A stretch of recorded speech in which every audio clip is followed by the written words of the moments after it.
Great to see you all this morning. រំភើបដែលជួបអ្នកនរគ្នានៅព្រឹកនេះ Yeah, come on, Vizal. I couldn't do nothing without you. Yes come on Come on, guys. So great. You'll have a great morning so far. ពួកយើងមានពេលវេលាល្អខ្លះមែនទែននៅព្រឹកនេះ And you saw it in the trailer. Then other people, ហើយមនុស្សផ្សេងទៀត and I don't know if you know this, ខ្ញុំមិនដឹងថាបងប្អូនដឹងអត់ទេ other people try to become popular. មនុស្សមួយចំនួនគាត់ព្យាយាមដើម្បីឲ្យគាត់មានវិជ្ជាប្រិយភាព They say, ពួកគេនិយាយថា my life has meaning ជីវិតរបស់ខ្ញុំមានន័យ because I am an influencer. ដោយសារតែខ្ញុំខ្លាចទៅជាអ្នកដែលមានឥទ្ធិពលទៅជា influencer I have many followers. ខ្ញុំមានអ្នក follower តាមច្រើនមែនទែន And they look up to me. ហើយគេមើលមកខ្ញុំ It's the goal in my life to be popular. អញ្ចឹងគោលដៅនៃជីវិតរបស់ខ្ញុំគឺធ្វើម៉េចឲ្យខ្ញុំមានវិជ្ជាប្រិយភាព That's the plan for my life. នេះគឺជាផែនការសម្រាប់ជីវិតរបស់ខ្ញុំ Can I ask you, ចឹងខ្ញុំសួរទៅកាន់អ្នកទាំងអស់គ្នា how about you? តើចុះអ្នកទាំងអស់គ្នាវិញ What's your purpose in life? តើអ្វីដែលជាគោលបំណងនៅក្នុងជីវិតរបស់បងប្អូនទាំងអស់គ្នា How about you? ចុះបងប្អូនទាំងអស់គ្នា Do you find purpose in happiness? តើបងប្អូនបានរកឃើញគោលបំណងនៅក្នុងផ្លូវដែលសប្បាយ Do you think life is all about being happy? តើបងប្អូនធ្លាប់គិតថាជីវិតគឺឲ្យតែសប្បាយទៅបានហើយ Or do you find purpose in fun? ឬក៏បងប្អូនរកឃើញអាភាពគោលបំណងបងប្អូននៅក្នុងអាភាពរីករាយ Life is all about fun. ជីវិតគឺឲ្យតែរីករាយបានហើយកុំឲ្យការទុក Or in being popular. ឬក៏រស់នៅជាមួយនឹងការមានវិជ្ជាប្រិយភាព Where do you find your purpose?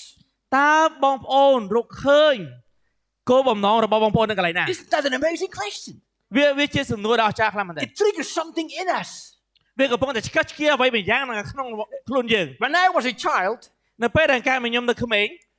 they asked me, ពួកគេបានសួរខ្ញុំមកកាន់ខ្ញុំថា Jan, what do you want to become later? យ៉ានតើអ្នកចង់ធ្វើអ្វីពេលធំឡើង I always said, ខ្ញុំតែងតែនិយាយថា I will become a gardener. ខ្ញុំចង់ធ្វើជាអ្នកថែសួន I wanted to become a gardener when I was a young boy. ខ្ញុំក្តីសុបិនខ្ញុំចង់ធ្វើជាអ្នកថែសួន I loved helping my father in his garden. ព្រោះខ្ញុំឃើញឪពុកខ្ញុំថែសួនហើយខ្ញុំចង់ជួយគាត់ក្នុងការថែសួនរបស់គាត់ As a young boy, that was the plan for my life. ក្នុងពេលដែលខ្ញុំនៅក្មេងនោះគឺជាផែនការជីវិតខ្ញុំហើយ All my life, I would be a gardener. អញ្ចឹងការរំពឹងទុករបស់ខ្ញុំពេលធំឡើងខ្ញុំចង់ធ្វើជាអ្នកថែសួន What did you say when they asked you that question? តើបងប្អូននឹងឆ្លើយអ្វីនៅពេលដែលគេសួរបងប្អូននៅសំណួរមួយហ្នឹង What did you say when people asked you, what do you want to become later? តើបងប្អូននឹងឆ្លើយអ្វីនៅពេលដែលបងប្អូននៅពេលដែលគេសួរថាពេលធំឡើងចង់ធ្វើអីអនាគតចង់ធ្វើអី You can be 15 years, 25, 35, 85. What did you say when they asked you that question? ប្រហែលជាឥឡូវបងប្អូន15 25 35ឬក៏50តើបងប្អូននឹងធ្វើអ្វី Man, I would love to hear from every one of you. ខ្ញុំចង់ឮពីបងប្អូនទាំងនេះ We would be surprised to hear all the life plans we had. គ្រប់គ្នានឹងភ្ញាក់ផ្អើលនៅពេលដែលឮអំពីផែនការជីវិតរបស់ពួកយើង Now, at the end of my high school, អញ្ចឹងនៅពេលដែលខ្ញុំបញ្ចប់វិទ្យាល័យ the teachers and my parents គ្រូហើយនិងឪពុកម្ដាយរបស់ខ្ញុំ told me to study to become a teacher.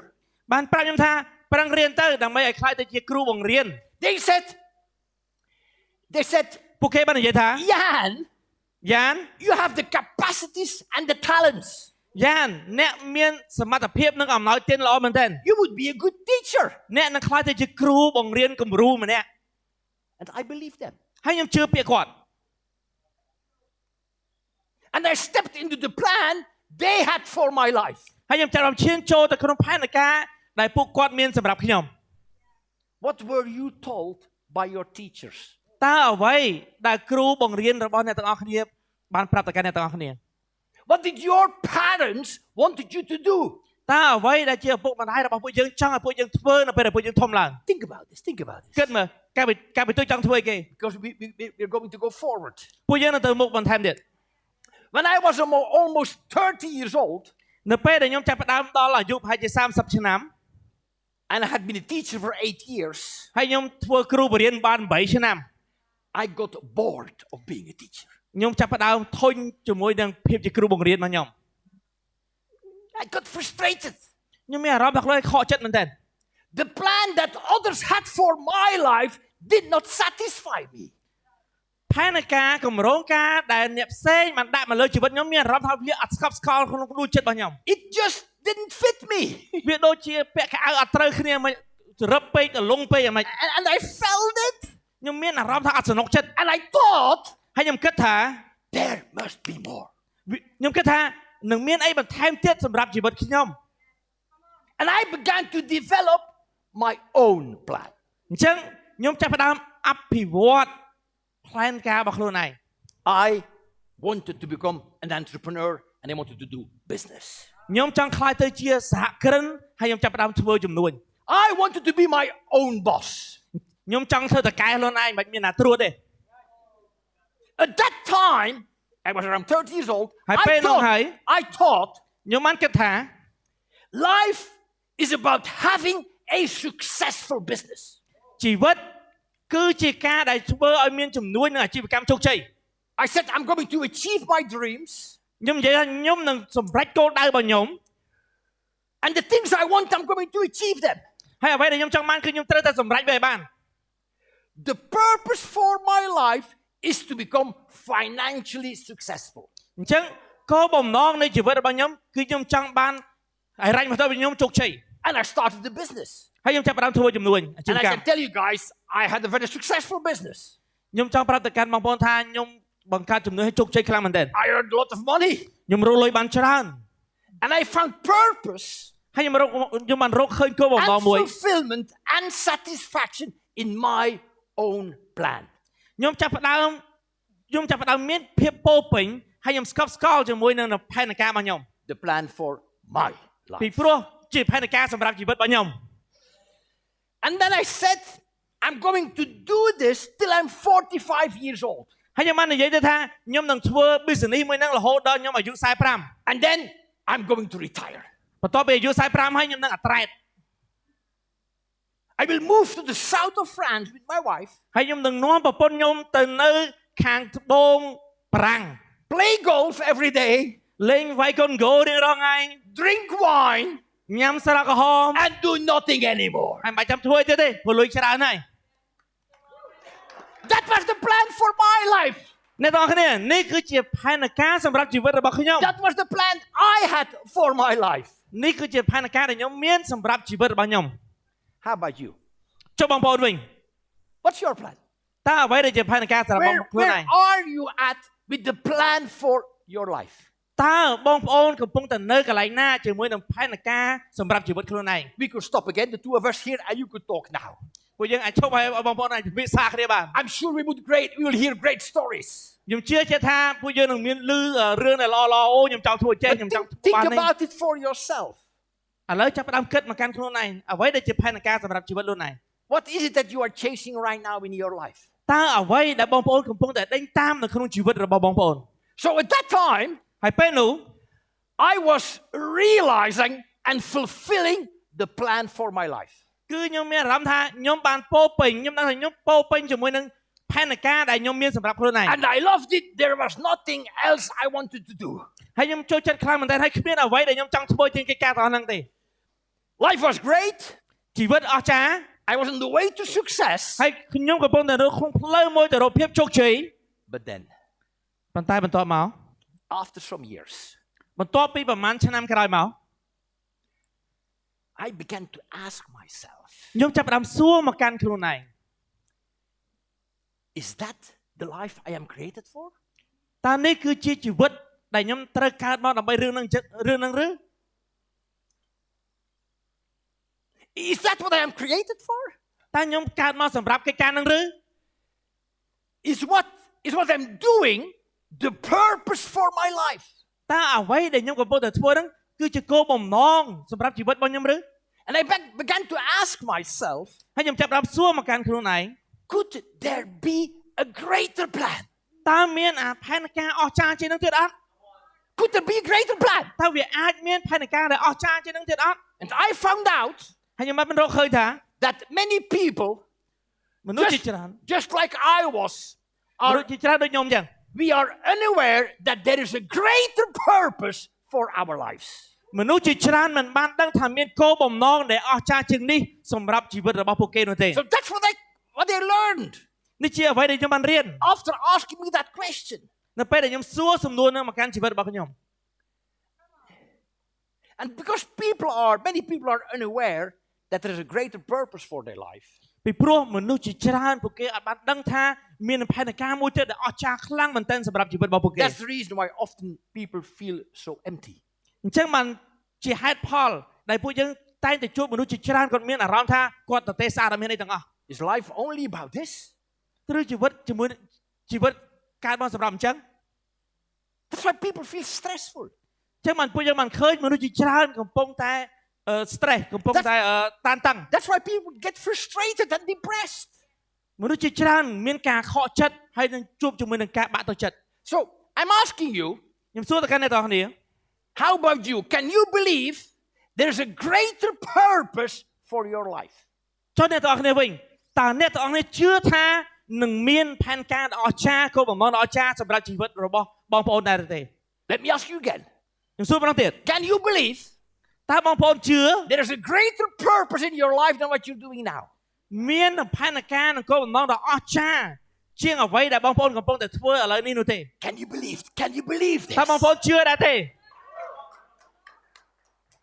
Because many people ពីព្រោះថាមនុស្សជាច្រើន don't know why they live. មនុស្សជាច្រើនពួកគេបានដឹងថាហេតុអីបានពួកគេរស់នៅលើផែនដីមួយនេះ They just don't know it. ពួកគេអត់ដឹងទាំងអស់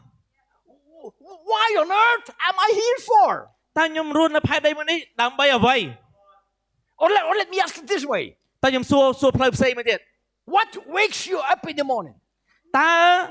អ្វីដែលធ្វើឲ្យបងប្អូនភ្ញាក់ឡើងនៅពេលព្រឹក What drives you forward? តើអ្វីដែលរុញបងប្អូនឲ្យមានសកម្មភាពទៅខាងមុខ What is it? Do you know it? តើបងប្អូនដឹងរឿងហ្នឹងអត់ Or let me ask it from a broader perspective. តើឥឡូវខ្ញុំសួរតាមលក្ខណៈទូលំទូលាយធំជាងហ្នឹងទៀត What is behind the universe?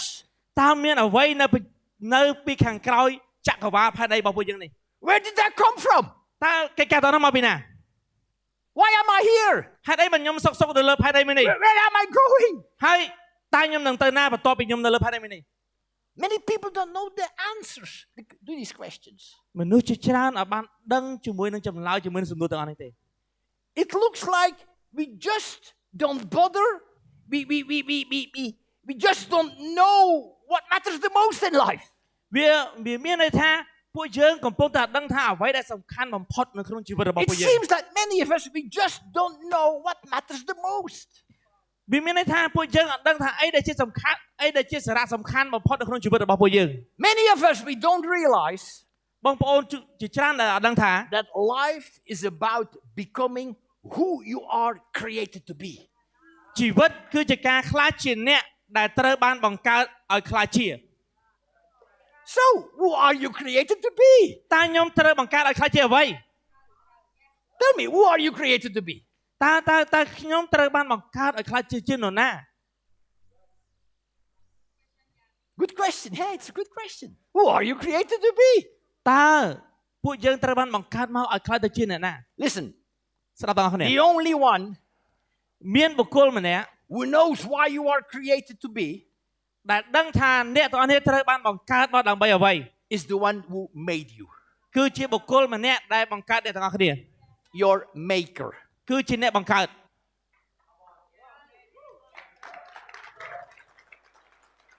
I cannot tell myself what my purpose is. ខ្ញុំអាចប្រាប់មកកាន់ខ្លួនឯងថាតើជាអ្វីដែលជាគោលបំណងរបស់ខ្ញុំបានទេ Because I did not make myself. ពីព្រោះខ្ញុំអាចបានបង្កើតខ្លួនឯងទេ And neither did you. វាដូចអ្នកទាំងអស់គ្នាយើង You got to start with your maker. ពួកយើងត្រូវតែចាប់ផ្ដើមជាមួយនឹងអ្នកដែលបង្កើតយើង You need to talk to your creator. អ្នកទាំងអស់គ្នាត្រូវតែនិយាយទៅកាន់អ្នកដែលបង្កើតអ្វីគ្រប់យ៉ាង Go and ask him. That's what I did. Go and ask him. ទៅសួរគាត់ថាហេតុអីបានខ្ញុំកើតនៅលើផែនដីមួយនេះហើយគោលបំណងអី It's in him that you find your purpose and the plan for your life. នៅក្នុងគាត់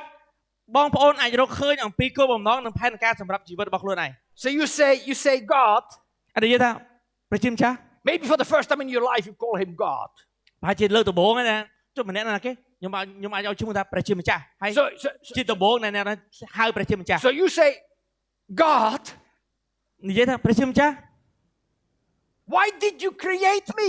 ហេតុអ្វីបានទ្រង់បង្កើតខ្ញុំ Tell me, ប្រាប់មកខ្ញុំ why did you create me on this earth? ហេតុអ្វីបានទ្រង់បង្កើតខ្ញុំនៅលើផែនដីមួយនេះ Find out and understand His reason for creating you. រកទៅកាន់ទ្រង់ហើយអ្នកទាំងនេះនឹងរកឃើញហេតុផលអ្វីដែលទ្រង់បានបង្កើតអ្នកទាំងនេះ Some people say, Pastor, I asked that question to myself. បងប្អូនមួយចំនួនហើយនិយាយថាលោកគ្រូខ្ញុំបានសួរសំណួរមកកាន់ខ្លួនឯងហើយ I don't ask this to God. ខ្ញុំបានសួរសំណួរនឹងទៅកាន់ព្រះខ្ញុំសួរមកកាន់ខ្លួនឯង Okay, there's nothing wrong with that. អត់ខុសទេបើសួរសំណួរនឹងមកកាន់ខ្លួនឯង But you will not find out the answer. ប៉ុន្តែបងប្អូននឹងមិនរកឃើញចម្លើយនោះទេ Because looking inwards ពីព្រោះការដែលមើលមកខាងក្នុងខ្លួនឯង and focusing on yourself ហើយផ្ដោតមកកាន់ខ្លួនឯង will never, ever reveal the purpose for your life. អ្នកទាំងអស់គ្នានឹងមិនអាចបង្ហាញអំពីគោលបំណងសម្រាប់ជីវិតរបស់អ្នកឡើយ You will just not find it. ពួកយើងមិនអាចរកឃើញបានទេ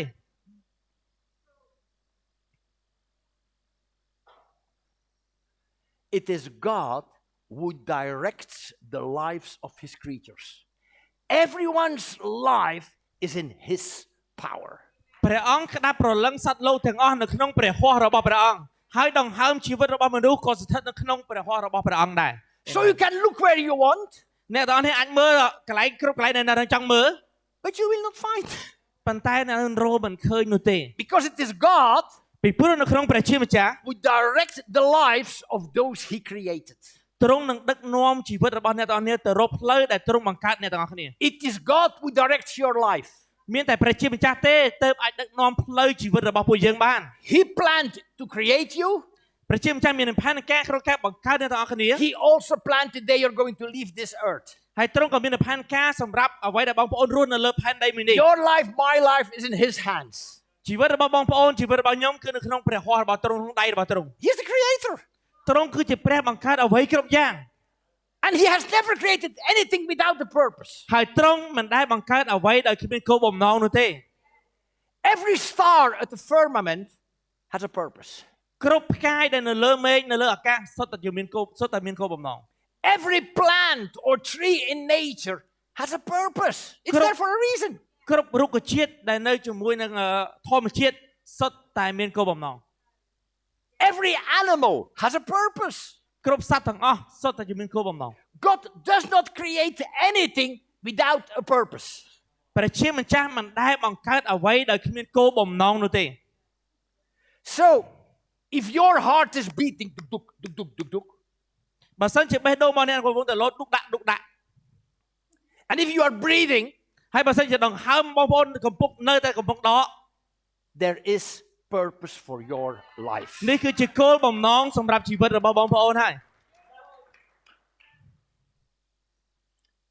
Because God never makes something without God's purpose. ពីព្រោះព្រះជាម្ចាស់មិនធ្លាប់បង្កើតអ្វីដែលគ្មានគោលបំណងនោះទេ The fact that you are alive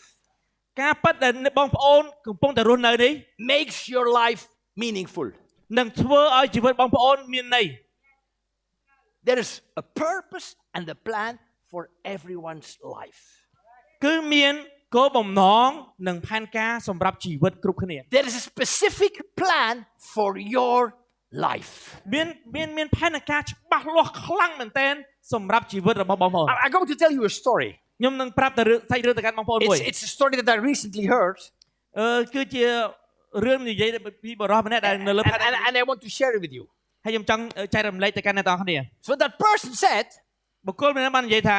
when I was in high school, នៅពេលដែលខ្ញុំនៅវិទ្យាល័យ I began to understand ខ្ញុំចាប់ផ្ដើមយល់ថា that my teachers had a plan for my life. ខ្ញុំចាប់ផ្ដើមយល់ថាគ្រូបង្រៀនរបស់ខ្ញុំមានផែនការសម្រាប់ជីវិតរបស់ខ្ញុំ And my parents had a plan for saving money for my education. ហើយឪពុកម្ដាយរបស់ខ្ញុំមានផែនការក្នុងការសន្សំលុយដើម្បីឲ្យខ្ញុំបានទទួលបានការអប់រំដែលល្អ But the idea that also God had a plan for my life, ឬក៏គំនិតអស់ហ្នឹងជាផែនការដែលព្រះជាម្ចាស់មានសម្រាប់ខ្ញុំដែរឬ and that His plan was the master plan for my life, ហើយផែនការរបស់ព្រះជាម្ចាស់គឺជាផែនការមេសម្រាប់ជីវិតរបស់ខ្ញុំ that never occurred to me. ប៉ុន្តែខ្ញុំទៅអត់ដែលដឹងសោះ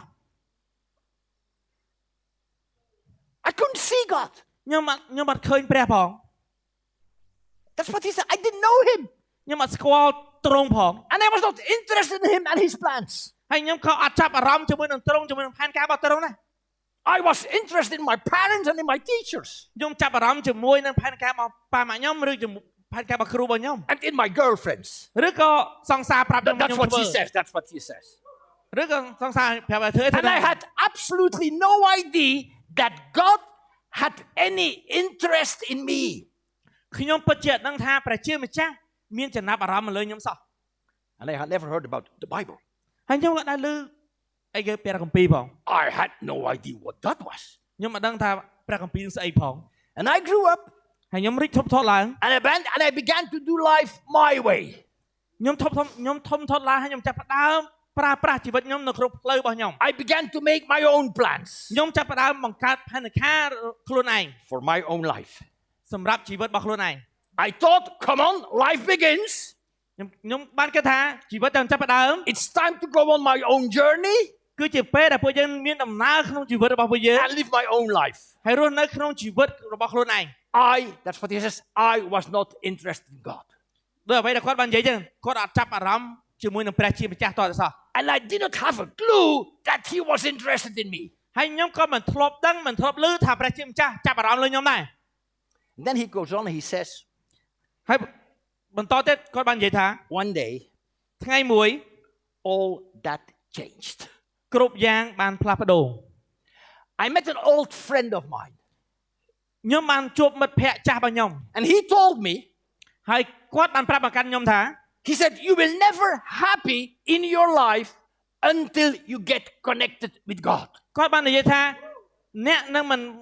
មិនអាចរកឃើញភាពរីករាយនៅក្នុងជីវិតរបស់អ្នកបានទេប្រសិនបើអ្នកមិ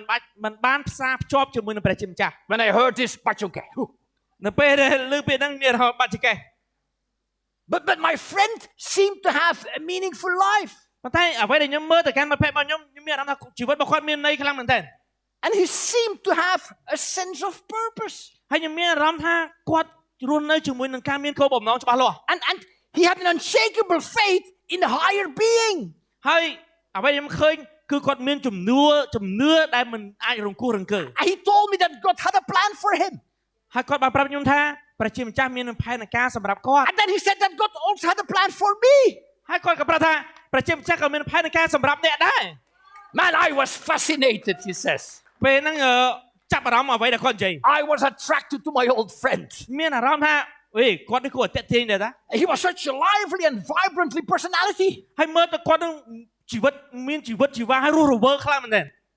I felt somehow connected with him and with what he believed. ខ្ញុំមានអារម្មណ៍ថាខ្ញុំចាប់ផ្ដើមផ្សារភ្ជាប់ជាមួយនឹងគាត់ហើយជាមួយនឹងអ្វីដែលគាត់កំពុងតែជឿ And when I compared my life with his, ហើយនៅពេលដែលខ្ញុំបានប្រៀបធៀបជីវិតរបស់ខ្ញុំជាមួយនឹងគាត់ my own life ជីវិតចាប់របស់ខ្ញុំ with all my plans ជាមួយនឹងផែនការរបស់ខ្ញុំ looked very tamada. មើលទៅដូចជាធម្មតាខ្លាំងមែនទែន Could it be, he said,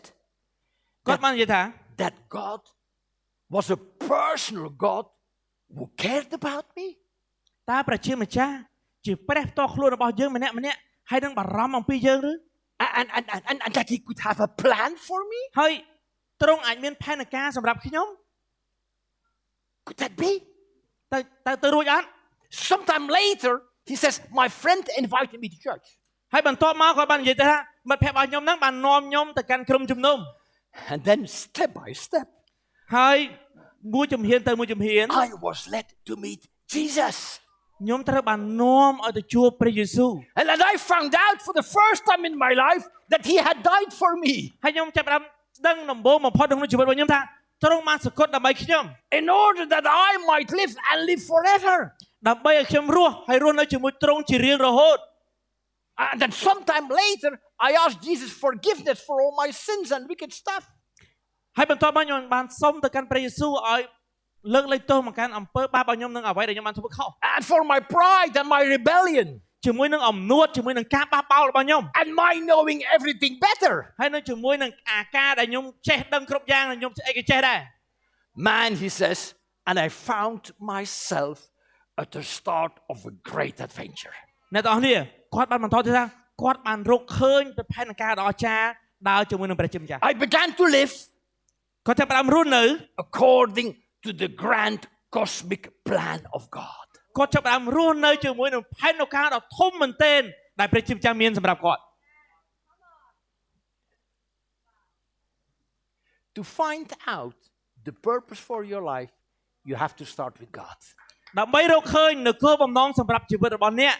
ត្រូវតែចាប់ផ្ដើមជាមួយព្រះជាម្ចាស់ Hey, let me tell you again. God has a plan for you. អ្នកទាំងអស់គ្នាខ្ញុំប្រាប់ម្ដងទៀតថាព្រះជាម្ចាស់មានផែនការសម្រាប់ And I can tell you it's the best plan that you can have. ខ្ញុំអាចនិយាយថាគឺជាផែនការដ៏អស្ចារ្យមែនទែនដែលអ្នកទាំងអស់គ្នាអាចមាន His plan for you is perfectly in line with your capacities. ផែនការដែលទ្រង់មានសម្រាប់អ្នកទាំងអស់គ្នាគឺវាសមជាមួយនឹងសមត្ថភាពរបស់អ្នក It ទាំងអស់គ្នា fits so well with your potential. វាត្រូវជាមួយនឹងសក្តានុពលរបស់អ្នកទាំងអស់គ្នា It's in line with your talents and your strengths. វាជាមួយនឹងអំណោយទានជាមួយនឹងកម្លាំងរបស់អ្នកទាំងអស់គ្នា It's the best thing you could dream of. វាគឺជារបស់មួយដែលអ្នកទាំងអស់គ្នាអាចសុបិនហើយយកវាមកបាន It will make your life purposeful. វានឹងនាំឲ្យគោលបំណងនៃជីវិតរបស់អ្នកទាំងអស់គ្នាពេញលេញ It will fulfill you. ហើយវានឹងបំពេញទៅកាន់អ្នកទាំងអស់គ្នា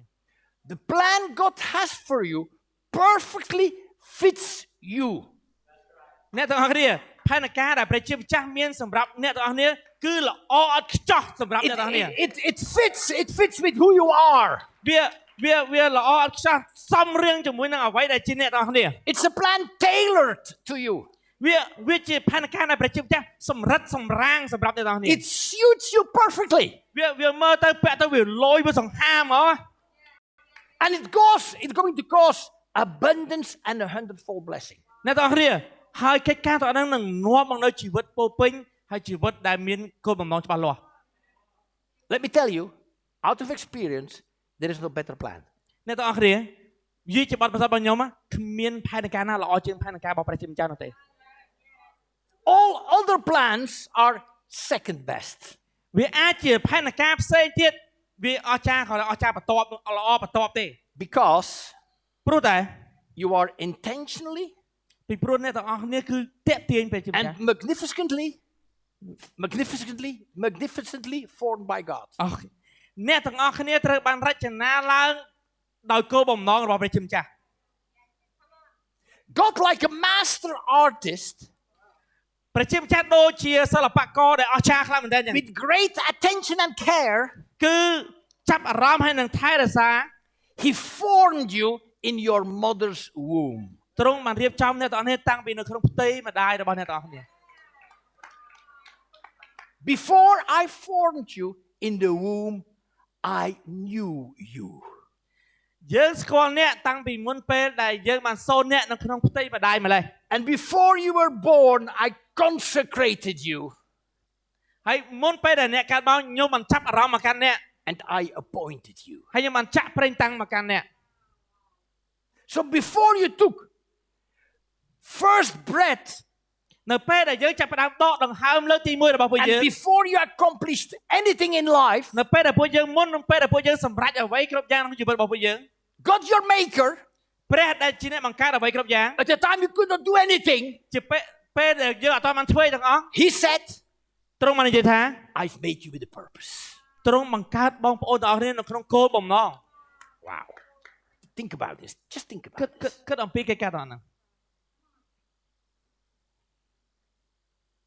So why do I tell you to go to God to find out your purpose? នេះជាហេតុផលដែលខ្ញុំប្រាប់ទៅកាន់អ្នកទាំងអស់គ្នាថាទៅរកព្រះជាម្ចាស់ដើម្បីរកអំពីគោលបំណងរបស់អ្នកទាំងអស់គ្នា The reason is that He is the master. ហេតុផលទ្រង់គឺជាមេគ្រប់យ៉ាង God has put everything you need to be in you. ព្រះជាម្ចាស់បានដាក់នៅអ្វីដែលអ្នកត្រូវការនៅខាងក្នុងអ្នក He has put everything you need in you for what you are created for. ទ្រង់បានដាក់អ្វីគ្រប់យ៉ាងដែលអ្នកត្រូវការសម្រាប់អ្វីដែលអ្នកត្រូវបានបង្កើតមកឲ្យធ្វើ So you don't have to wish for stuff to be in you that is not supposed to be in you. អ្នកទាំងនេះមិនបាច់ប្រាថ្នាចង់បានស្អីច្រើននៅខាងក្នុងទៀតទេពីព្រោះវាអាចបានជួយអ្នកទាំងនេះឲ្យខ្លាចជាអ្នកទាំងនេះទេ You are supposed to be you. មានតែអ្នកទេទៅធ្វើឲ្យអ្នកទាំងនេះខ្លាចទៅជាអ្នក So be you. You're supposed to be you. បងប្អូនអាចធ្វើឲ្យបងប្អូនខ្លាចទៅជាបងប្អូនពិតប្រាកដ He gave you everything you were created for. ព្រះជាម្ចាស់បង្ឲ្យអ្វីគ្រប់យ៉ាងអ្វីដែលអ្នកទាំងអស់គ្នាត្រូវបានបង្កើតមកដើម្បីធ្វើ He designed you for the life He wants you to live. ព្រះជាម្ចាស់បានរចនាអ្នកទាំងអស់គ្នាមកដើម្បីឲ្យអ្នកនោះរស់នៅជាមួយនឹងការពោរពេញ And if you say, បើសិនជាបងប្អូននិយាយថា my life is not so good, ជីវិតខ្ញុំទៅអត់សូវល្អសោះ it might be because you probably lived someone else's life. ប្រហែលជា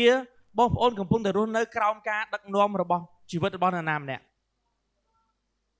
If you say my life is too much, ឬក៏បងប្អូនថាជីវិតខ្ញុំដូចជាច្រើនពេកហើយ it's too heavy and too painful, វាមានអារម្មណ៍ថាធ្ងន់ហើយវាមានអារម្មណ៍ថាឈឺចាប់ maybe you're living the life that is not yours. ប្រហែលជាបងប្អូនកំពុងតែរស់នៅជីវិតដែលមិនមែនជាបងប្អូន You need to find out in life that you are perfectly designed to be you. អ្នកទាំងអស់គ្នាទៅរកឲ្យឃើញជីវិតរបស់ខ្លួនឯងដែលវាជាការរចនាល្អឥតខ្ចោះសម្រាប់ឲ្យអ្នកដែលខ្លាចទៅជា And when you surrender to God, នៅពេលដែលបងប្អូនបានចុះចូលជាមួយនឹងព្រះជាម្ចាស់ when you say, នៅពេលដែលបងប្អូនបាននិយាយថា God, I want to do what you have for me. ព្រះជាម្ចាស់ខ្ញុំចង់ធ្វើអ្វីដែលទ្រង់មានសម្រាប់ខ្ញុំ If you ask God, show me, I want to do what you have for me, ព្រះអង្គបង្ហាញមកកាន់កូនមកថាកូនអាចធ្វើអ្វីដែលទ្រង់មានសម្រាប់កូន He will show you ទ្រង់នឹងបង្ហាញមកកាន់បងប្អូន how to be the best you. ពីរបៀបដែលអ្នកទាំងអស់គ្នាអាចធ្វើឲ្យខ្លួនឯងបានល្អបំផុត When you ask me what's the best for my life, He will show you what's the best for you to be you.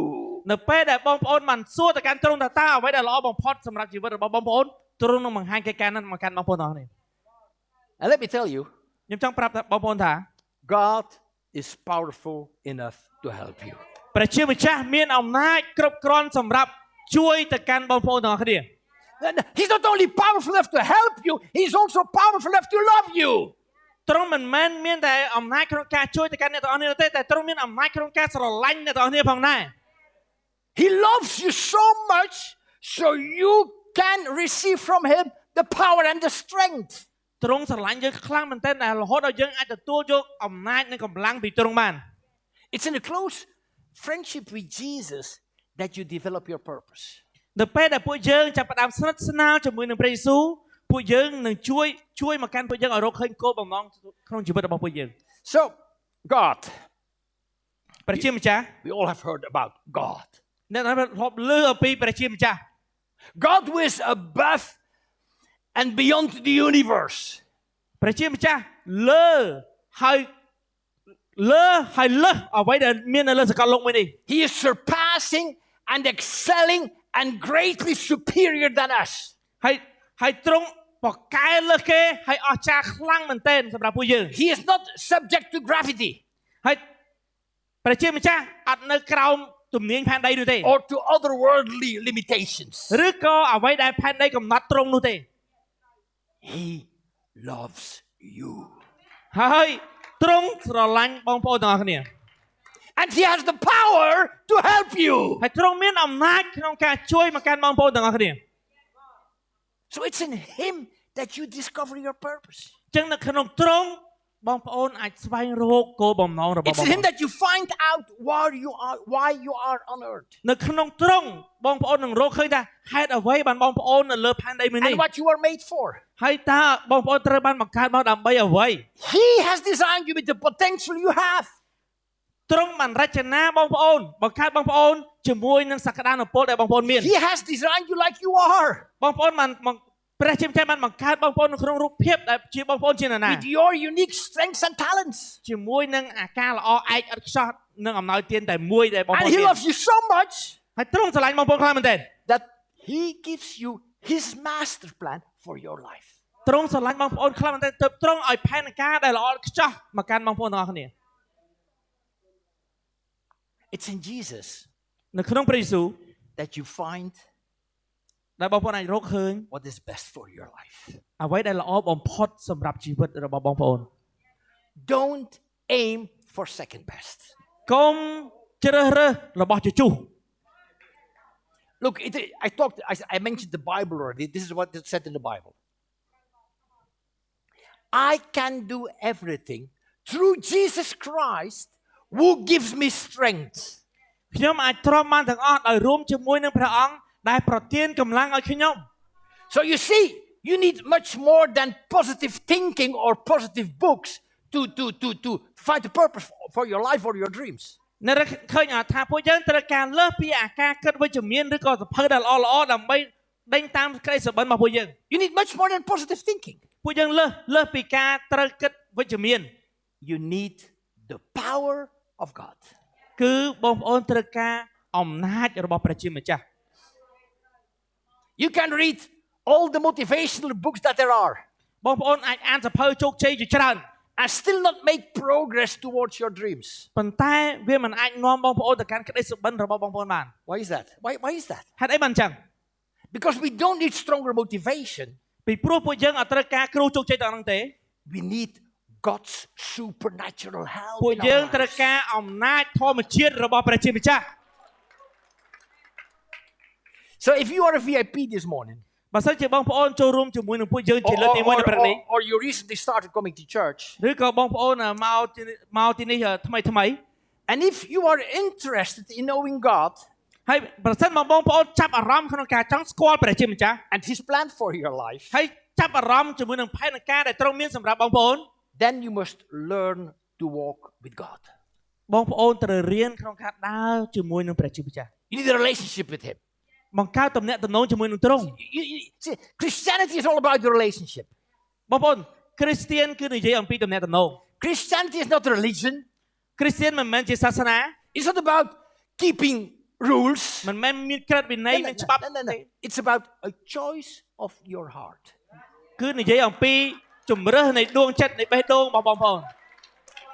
So I encourage you to seek to know Him. ខ្ញុំលើកទឹកចិត្តឲ្យបងប្អូនទាំងអស់គ្នាបានស្វែងរកទ្រង់ When you seek to know Him, នៅពេលដែលបងប្អូនស្វែងរកទ្រង់ you will begin to trust Him. បងប្អូននឹងចាប់ផ្ដើមក្នុងការជឿជាក់លើទ្រង់ Trust in the Lord with all your heart and lean not on your own understanding or plans. In all your ways, acknowledge Him and He shall direct your paths. កុំពឹងលើការចិត្តដឹងរបស់ខ្លួនឡើយត្រូវទុកចិត្តលើព្រះជាម្ចាស់ទាំងស្រុងចូលនឹកដល់ព្រះអង្គម្ចាស់ក្នុងគ្រប់កិច្ចការដែលបងប្អូនធ្វើនោះព្រះអង្គនឹងត្រួសត្រាយផ្លូវរបស់បងប្អូន He shall direct your paths. ព្រះជាម្ចាស់ទ្រង់នឹងត្រួសត្រាយផ្លូវរបស់បងប្អូន Because ព្រោះតែ it's His wonderful plan for you. ពីព្រោះជាអ្វីដែលទ្រង់មានហើយទ្រង់ចង់បានហើយទ្រង់ដាក់ផែនការសម្រាប់បងប្អូន It's His cadeau for you. វាជាកាដូដែលទ្រង់មានសម្រាប់បងប្អូន And we, the church, ហើយពួកយើងជាក្រុមជំនុំ we are designed to help you greatly with this. ពួកយើងត្រូវបានបង្កើតមករចនាឡើងដើម្បីជួយបងប្អូននៅទៅដល់កិច្ចការទាំងហ្នឹង And I encourage you to be in church every single moment the doors are opened. ហើយខ្ញុំពិតជារំភើបដែលពួកយើងចូលរួមគ្រប់សកម្មភាពដែលក្រុមជំនុំបានធ្វើ Be involved in this amazing community here. សូមឲ្យបងប្អូនបានចូលរួមគ្រប់សហគមន៍ដែលបងប្អូនដែលពួកយើងបានបង្កើត And you will find the support បងប្អូននឹងរកឃើញការជួយ to walk the way, ជាមួយនឹងការដើរក្នុងផ្លូវមួយ to walk your journey ដើម្បីក្នុងដំណើររបស់បងប្អូន toward God's plan for your life. ដំណើរទៅរកផែនការដែលព្រះជាម្ចាស់មានសម្រាប់បងប្អូនទាំងអស់គ្នា Let me tell you, ខ្ញុំចង់ប្រាប់ទៅកាន់បងប្អូនថា the plan that God has for you is personal. ផែនការដែលព្រះជាម្ចាស់មានសម្រាប់បងប្អូនគឺល្អឥតខ្ចោះ It's a unique plan and it's only for you. It's your personal plan that God has for you. វាជាផែនការដែលមួយគត់ដែលព្រះជាម្ចាស់មានសម្រាប់បងប្អូន It's just for you. វាគឺសម្រាប់បងប្អូនហ្នឹងឯង So you have to fulfill it អញ្ចឹងបងប្អូនត្រូវតែបំពេញជាមួយនឹងកិច្ចការទាំងហ្នឹង because it's the plan for your life. ពីព្រោះនេះគឺជាផែនការសម្រាប់ជីវិតបងប្អូន And it's not only a personal plan, it's a perfect plan. ហើយជាផែនការផ្ទាល់ខ្លួនហើយជាផែនការដែលល្អឥតខ្ចោះ God's plan for you is good, pleasing and perfect. ផែនការដែលព្រះជាម្ចាស់ឲ្យអ្នកទាំងអស់គ្នាគឺរីករាយហើយមានជាមួយនឹងការប្រទានពរ There is no other plan in my life that I'm chasing. វាគ្មានផែនការមួយណាដែលខ្ញុំគួរតែដេញតាមជឿផែនការរបស់ព្រះជាម្ចាស់នោះទេ I know ខ្ញុំដឹងថា that His plan for me is perfect. ពីព្រោះខ្ញុំដឹងថាផែនការរបស់ទ្រង់សម្រាប់ខ្ញុំគឺល្អឥតខ្ចោះ So we're about to finish. ពួកយើងនឹងបញ្ចប់ But I'm going to ask you a question. ខ្ញុំចង់សួរសំណួរមួយចំនួនទៅ I love asking you questions. ខ្ញុំចូលចិត្តសួរសំណួរ So who is making the plans for your life? តើអ្នកណាជាអ្នកបង្កើតផែនការសម្រាប់ជីវិតរបស់អ្នក Is it you? អ្នកខ្លួនឯង Are you making the plans for your life? តើអ្នកបង្កើតផែនការសម្រាប់ជីវិតរបស់អ្នកឬ Or is it your parents? ឬក៏ឪពុកម្ដាយរបស់ពួកយើង Or maybe your teachers? ឬក៏គ្រូរបស់ពួកយើង Or maybe your friends? Who ឬក៏ is it? មិត្តភ័ក្តិជុំវិញខ្លួនរបស់ពួកយើង Who is making the plans for your life? តើអ្នកណាជាអ្នកបង្កើតផែនការសម្រាប់ជីវិតរបស់អ្នក God has a wonderful plan for your life. ព្រះជាម្ចាស់មានផែនការដ៏អស្ចារ្យសម្រាប់ជីវិតរបស់អ្នក And I can testify it because I'm living it. ខ្ញុំអាចធ្វើជាទីបន្តបានពីព្រោះខ្ញុំរស់នៅក្នុងកន្លែងហ្នឹង I can testify that you will never be satisfied in your life till you find His plan for your life. ខ្ញុំអាចធ្វើជាទីបន្តសម្រាប់អ្នកដែលបានថាវាគ្មានអ្វីដែលធ្វើឲ្យខ្ញុំស្កប់ចិត្តជាងរកឃើញផែនការដែលព្រះជាម្ចាស់មានសម្រាប់ខ្ញុំទេ That's why I, in my life, at a certain time, became frustrated. នេះជាអ្វីដែលជីវិតរបស់ខ្ញុំចាប់ផ្ដើមមានកម្លាំង I thought I lived a great life ខ្ញុំរកឃើញជីវិតដែលអស្ចារ្យ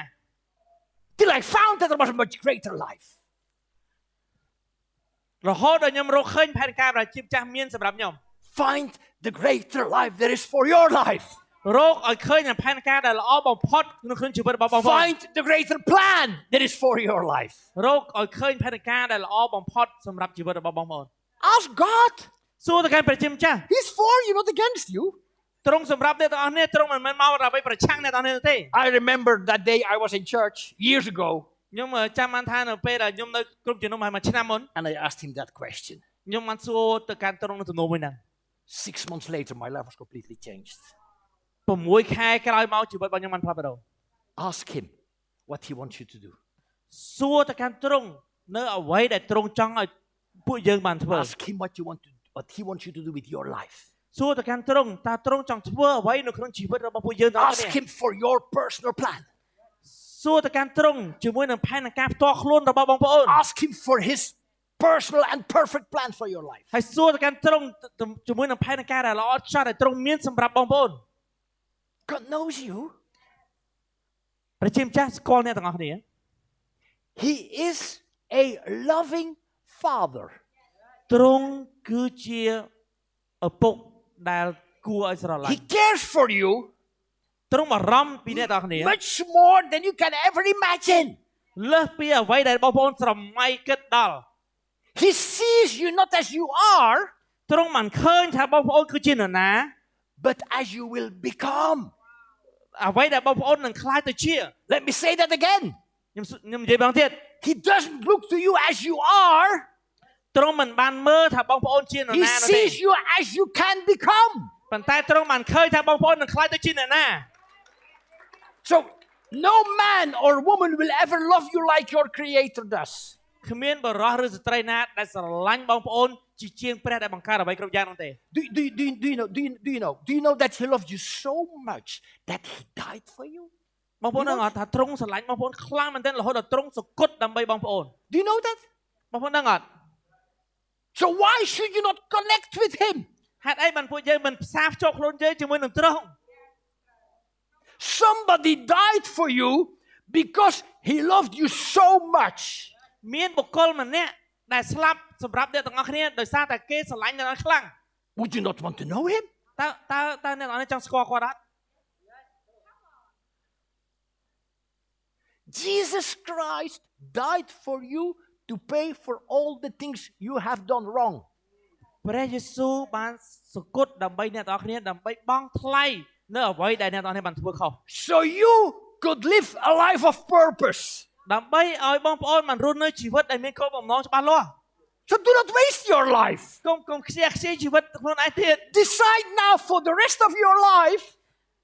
សម្រាប់ចិត្តឥឡូវរហូតដល់ជីវិតចុងក្រោយរបស់ពួកយើង that you are going to give the best to your life. ដែលយើងនឹងរកឃើញអ្វីដែលល្អបំផុតសម្រាប់ជីវិតរបស់ពួកយើង Not to your job or your business, មិនមែនសម្រាប់ការងារមិនមែនសម្រាប់អា not ជីវ to កម្មរបស់ your ពួកយើង girlfriend or boyfriend, មិនមែនសម្រាប់សង្សាររបស់ពួកយើង not to something else, មិនមែនសម្រាប់អ្វីគ្រប់យ៉ាង that you will give from today on the best of your life to God. ពួកយើងត្រូវតែឲ្យអ្វីដែលល្អបំផុតទៅកាន់ព្រះជាម្ចាស់ I'm challenging you to do this, guys. ខ្ញុំលើកទៅចិត្តឲ្យពួកយើងធ្វើកិច្ចការទាំងនេះ A hundredfold blessing will come.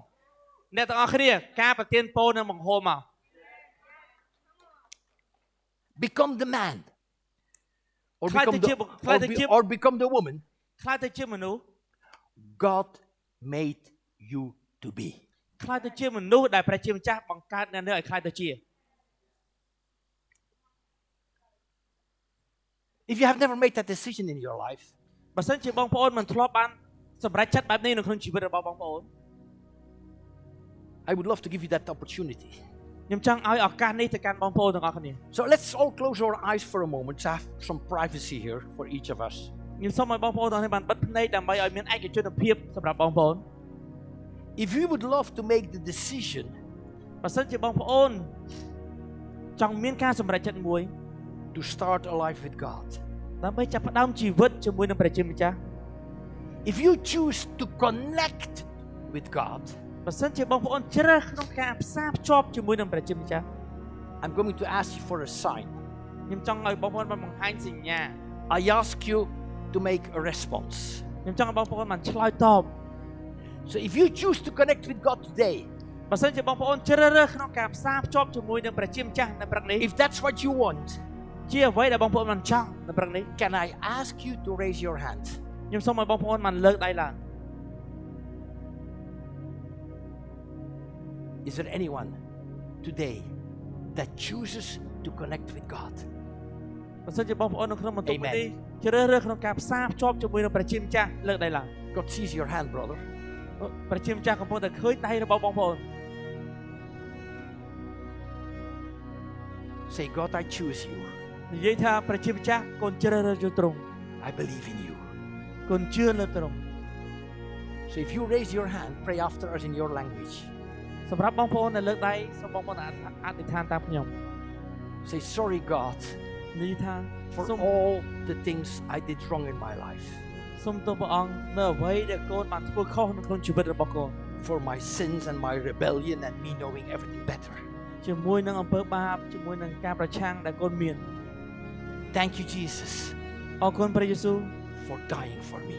ដែលទ្រង់សគត់សម្រាប់កូន and paying for all that I did wrong. ហើយបង់ថ្លៃនៅអ្វីដែលកូនបានធ្វើខុស Say, Jesus, ព្រះយេស៊ូវ I invite you កូនអញ្ជើញទ្រង់ to come in my life right now. ចូលមកកាន់ជីវិតកូនឥឡូវនេះ I choose to follow you. កូនជ្រើសរើសក្នុងការដើរតាមទ្រង់ If you prayed that prayer, បើសិនជាបងប្អូនបានអធិដ្ឋានដោយអ្វីដែលខ្ញុំបាន you ថា became a child of God. បងប្អូនអាចខ្លាចទៅជាបុត្រាបុត្រីរបស់ And ព្រះជាម្ចាស់ everyone has a big clap for you. Wow. Opposato. Opposato. Congratulations. Congratulations. អបអរសាទរ So church, បងប្អូនទាំងអស់គ្នា become the man of or the woman God had made you. ធ្វើជាមនុស្សដែលព្រះជាម្ចាស់បង្កើតបងប្អូនឲ្យទៅជា Do not waste your life. កុំខ្ជះខ្ជាយជីវិតរបស់ពួកយើងទៀត Ask him today, សួរទៅកាន់ទ្រង់ឥឡូវនេះ Lord, what do you want me to do? ព្រះជាម្ចាស់តើទ្រង់ចង់ឲ្យកូនធ្វើអ្វីខ្លាចជាអ្វី He will blow you away and tomorrow you're going to be excited like never before. ទ្រង់នឹងនាំអ្នកទៅកន្លែងមួយដែលរំភើបមិនធ្លាប់ Because he will reveal in the coming weeks and months